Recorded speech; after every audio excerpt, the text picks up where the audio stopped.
So when we invest in the Alright, so when we start investing, one of the questions that come to mind is how do we double our money or our capital in that sense. So let's say if you have $5 here and you want to make it 10, so one way of doing it is you take the note, alright, and then you fold it in half, and then you have 2 notes. So that's one way of doubling your money. Why? That's quite a lame joke, right? Yeah. Okay.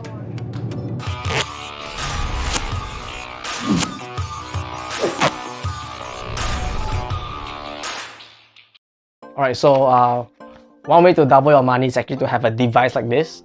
So this is a device I got as a kid, when I was performing magic for my friends. So what this does is actually doubles your money here. So what I have here is a $5 note. And all I have to do is just put it in here this way. Alright, and then you see these 2 knobs. And then you just keep going at it, like just start twisting it. And then you'll see that $5 actually becomes 10. Just like that. So I'm gonna put the link in the description to where you can buy this device, and hopefully it can help you double a lot of money. So you can buy the new TV or that new phone that you're looking for. Alright, hey guys, my name is Jordan, and once again welcome to my channel. And I think I was kidding about this device. It's actually just a magic prop. You can get it from Amazon. I'll put the links there. It doesn't double your money because you actually need that money to actually double it for people to see. Them haters gonna be like, Oh, he's so lame. What's up? but don't do that. If you're not a hater, drop a like down below, and if you're not subscribed yet, please turn that subscription on, press that bell. I think I'm gonna put it somewhere here or here. I don't know, I'm just gonna place it somewhere. So since we cannot double our money with a magic prop, then it begs the most important question of why you click onto this video is how can we then double our money with the best investment that we have. So before we start doubling our money, there's actually 2 questions that we have to answer before we can think of doubling our money. The first question is, how much time do I have? And the second question is, how much risk am I willing to take? So hopefully by the end of this video, you'll be able to know how exactly you can double your money, what you need to double your money, and also learn some financial concepts that can help you in your investing journey. So if you are the kind that have to go, that don't have time and you're willing to take a little bit of risk, this is not financial advice, but the best way to double your money is to take the money you have and you visit either one of the casinos in Singapore, Resort World Sentosa or Marina Bay Sands. You just take the money, put it into the roulette table and buy black. With that, you have a 50% chance of doubling your money. This is for people who are willing to take risk and don't have much time. You're probably gonna take like few seconds. Once the ball hits black or red, you're gonna know whether you're gonna double your money or not. But then again, with very little time, the risk is really high. It's a 50% risk of getting, depending on which side of the fence you're at. 50% of winning or 50% of losing can be a good thing for either one of us. So for people that have time and want to remove as much risk as possible, you have to understand this thing called the risk-time matrix, where high risk gives high return, low risk gives low return, low risk can give a high return, or a high risk can give a low return. So ideally, we want to be in a position with low risk and then also get high returns at the same time. I mean, nobody wants to put in money and get low risk and then you get low return as well. If you're the kind that have a ton of time on your hands, like maybe you're 18, you're 19, you just started working, you got to get familiar with the concept of compound interest. This is a concept that can help you at any point of time, and the earlier you start, the better it is for you because you have a longer lifeline to run for. And they always say the best time to invest is yesterday or 20 years ago.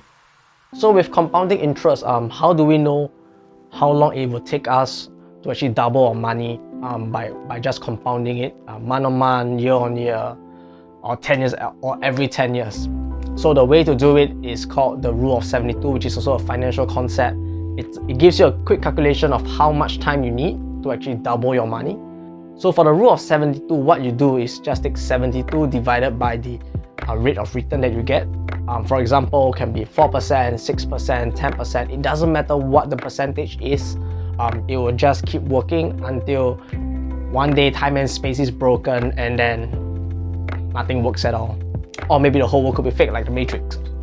So what we do is, let's say for example, you're getting a 4% interest rate from STI ETF or your bank or whichever kind of investment, you're getting a 4% return. So you take 72 divided by 4, you take about 18 years to double your money. So it will, every 18 years, your money will double. So if you put $1,000 in, it will double 18 years from now to $2,000, and from $2,000 it will double another time to $4,000 in another 18 years. So if you don't have the luxury of time and you are willing to take a little bit of risk, there are certain instruments that you can use that's available in the market. Or you're the kind that lives the mantra, YOLO mantra, where you only live once, which we all do, but you believe in living life to the fullest and living every single day as your last. So there's one way to do it. Is you could try Forex, you could try cryptocurrencies, penny stocks, margin trading, leveraging on different kind of tools as well. So with that said, those do come with risk as well. Risk varies from different product or different instruments to different instruments. Always do a due diligence check, read up, do your research before putting your hard-earned money into any of these tools. However, if somebody comes up to you and says this, "Hey Jordan, I have a very good deal for you. You don't have to work. All you have to do is just introduce people into this business and then you're able to grow money. You can join $1 million club within the next 3 months." If someone tells you this, it's probably a red flag, because there is no such thing as not doing much work and then earning a lot of money. If you look at all the billionaires around, every one of them put in a lot of hard work before they start getting the money that they have.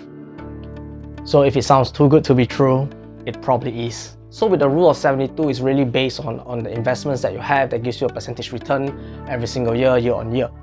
But what are the things that you can do to actually double or even triple your income or even the money that you have right now? So this is gonna sound a bit salesy, but I bet you not, this is not one of those videos where you hear somebody says, "Look, we bought this item for $1.50 on Amazon and we sold it at $18 and we sold 3,500 units of this. Sign up with my course and I'll teach you how to do drop shipping." So that is something that I don't believe in as well. Haters are gonna start commenting like, Oh, because you didn't earn money from drop shipping, that's why you hate it. that's my own personal opinion. I just do not subscribe to it. I believe in working hard for every single dollar that you have, except those that are already earning you money elsewhere. But basically, those guys that are selling you the courses actually got it right. One of the ways to actually double your money is to buy something cheap and then sell it for higher. So in Singapore, I think everybody uses Carousel quite often to buy secondhand stuff or to buy and sell goods. I used to sell products as well that actually earned me a good sum of income, but I stopped it after a while because I felt that it was a bit too tiring. The returns didn't seem good enough for me, and I decided to do something else with my money and time. Alright, so when it comes to buying and selling stuff, there are two financial concepts that I want to share with you guys here. So let's cover these two concepts: economical mode and margin of safety. So with economical mode, if you are buying and selling things online, or buying and selling things that you have or you have created, what you want to ensure is that you have a wide economical mode. So what this means is that the barrier of entry is high enough that you don't have to worry about competitors coming in. So for example, if you are selling lemon juice, right? You happen to be able to get a supply that supplies you lemon at a cheap, and then you have your family to help you squeeze the lemons, add in the sugar. So your cost could be 20 cents a cup, but you could sell it for $1. But then when your competitor comes in and finds out that, oh, actually there's this guy that actually supplies me lemons at even cheaper cost, and I can do lemonades at 15 cents each instead of 20 cents, and there goes your economical mode. Your mode isn't wide enough that competitors could just come in easily. So one of the ways to get a wide economical mode are things through patent, things with copyrights, things with IP laws and stuff like that. What margin of safety means is how much margin you have before you reach the break-even point of your goods. So how do you calculate that? Is by taking the selling price of a product minus the cost price of the product divided by the selling price of the product. So for example, if you're in the business of doing buying and selling of phones, then we have a lot of them here in Singapore. If you were to buy a phone, a second-hand phone at 1,300, for example, an iPhone 11 Pro on the second-hand market is about 1,300, and somehow or rather you're able to refurbish it, make it as good as new, and then you can sell it at 1,600. This means your margin of safety is actually 18.75%. And because selling of second-hand phones, it has a very narrow economical mode, your competitor might bring in the phone at 1,300, the same price as you are getting, and then they are selling it at 1,400. So this means that they have a lower margin of safety, which is at 12.5%. So ideally, what you want to have in your own business or in the business you're going to invest, you want to have a high margin of safety, so that in case if anything happens, you have that buffer to cover you even before you reach the break-even point or the cost price of your business or the product that you're selling. And at the same time, you want to ensure that your business or the product that you have has a wide economical mode that competitors are not able to enter or overtake you easily. So that's the end of the video. If you have learned something from this video, please hit the like button. It helps a small creator like me. If you have not subscribed yet, do hit the subscribe button right down here. Turn on the bell notification as well. And I'll see you in the next video.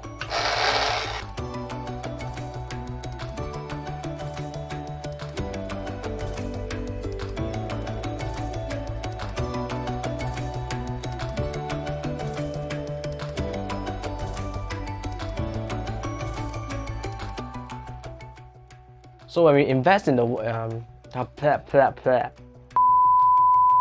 so hopefully by the end of this video,